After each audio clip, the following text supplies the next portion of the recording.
GT Holidays, South India's #1 travel brand. You know you are special when you're with GT Holidays.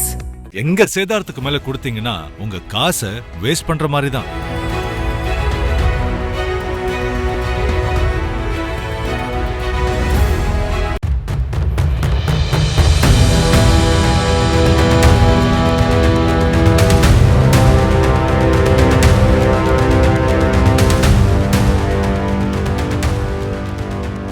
Cuddalore மாவட்டம் சிதம்பரம் அருகே காட்டுக்கூடலூர் கிராமத்தை சேர்ந்தவர் 39 வயதான கோபாலகிருஷ்ணன். இவரது மனைவி 34 வயதான தமிழரசி. இந்த தம்பதியினருக்கு 13 மற்றும் 10 வயதில் 2 மகன்கள் உள்ளனர். இந்த நிலையில் கோபாலகிருஷ்ணனுக்கும் அவரது மனைவி தமிழரசிக்கும் இடையே கருத்து வேறுபாடு ஏற்பட்டுள்ளது. இதனால் இருவரும் பிரிந்து தனித்தனியாக வாழ்ந்து வருகின்றனர். கணவர் கோபாலகிருஷ்ணன் சென்னையில் வேறொரு பெண்ணை திருமணம் செய்து கொண்டு அங்கேயே குடும்பம் நடத்தி வருவதாக கூறப்படுகிறது. அதே சமயம் தமிழரசி சொந்த ஊரான காட்டுக்கூடலூரில் உள்ள கோபாலகிருஷ்ணனின் பெற்றோர் வீட்டில் தன் குழந்தைகளுடன் வாழ்ந்து வந்தார். இந்த வீட்டில் கோபாலகிருஷ்ணனின் 2 சகோதரர்களான முருகானந்தமும் பாலகிருஷ்ணனும் ஒன்றாக வசித்து வந்தனர். இந்த நிலையில் கணவரை பிரிந்து வாழ்ந்த தமிழரசியை பயன்படுத்தி கொண்ட 2 கொழுந்தனார்களும் அந்நியாக கூட பார்க்காமல் அவரை பாலியல் அத்துமீறலுக்கு உள்ளாக்கியதாக கூறப்படுகிறது. இதனால் அதிர்ச்சி அடைந்த தமிழரசி இருவர் மீதும் சிதம்பரம் மகளிர் காவல் நிலையத்தில் புகார் அளித்தார். அதன் பேரில் வன்கொடுமை தடுப்புச் சட்டத்தில் வழக்கு பதிவு செய்த போலீசார் முருகானந்தத்தை கைது செய்து சிறையில் அடைத்தனர்.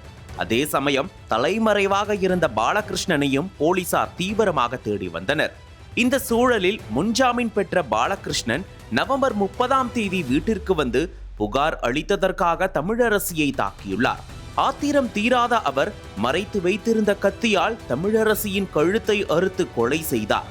இதனை கண்ட வீட்டில் இருந்தவர்கள் அலறி அடித்தனர். அக்கம் பக்கத்தினர் ஓடி வந்து காவல்துறையினருக்கு தகவலை தெரிவித்தனர். சம்பவ இடத்திற்கு விரைந்து வந்த போலீசார் பாலகிருஷ்ணனை கைது செய்தனர்.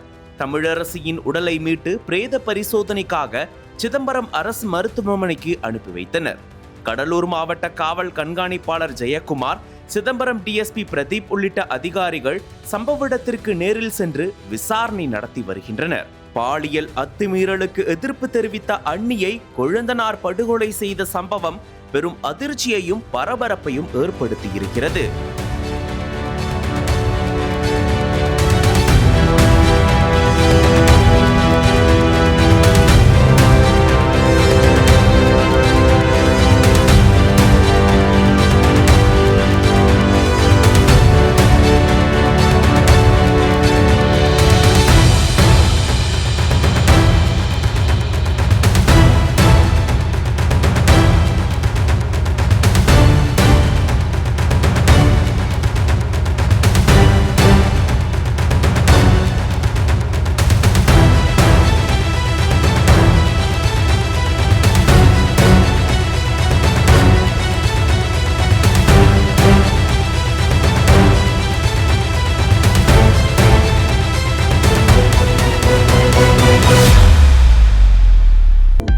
அனல் பறக்கும் செய்திகளை அப்டேட் செய்து கொள்ள நக்கீரன் களத்தை இப்பவே சப்ஸ்கிரைப் பண்ணுங்க.